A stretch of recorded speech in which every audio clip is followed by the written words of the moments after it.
एकदम भाऊक असा गाणं गायलेलं आहे. इथे सुद्धा पुन्हा एकदा तीच गोष्ट आहे, आत्याचा सपोर्ट तेजूला फार जास्त आहे. ठीक आहे. आणि तेजूने लहानपणी कोणत्या ऑडिशन्स पण दिल्या होत्या सिंगिंग मध्ये. हा तर ते दिलं नाही आहे म्हणजे ते झलक तिने दिलीच.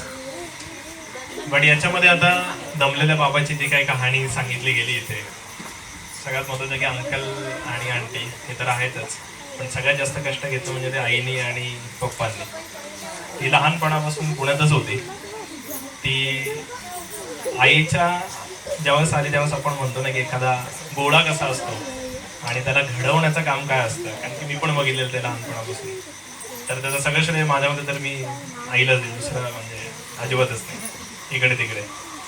भाग्यश्रीची एक गोष्ट अशी होती की ती जेव्हा शाळेत जायची तेव्हा ती most of the time mark होऊनच जायची. प्रत्येक वेळी ती मार्क होऊन जायची. त्यामुळे तिचा तो ग्राफ आता ती चेंज झालेली.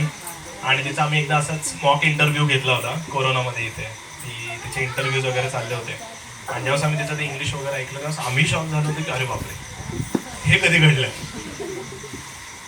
त्या आहेत म्हणजे अजून बऱ्याचशा गोष्टी त्या जास्त रिव्हील नको करायला, ऑलरेडी लोकांच्या डोळ्यांना पाणी आलेलं आहे, जास्त स्ट्रेच नको करायला.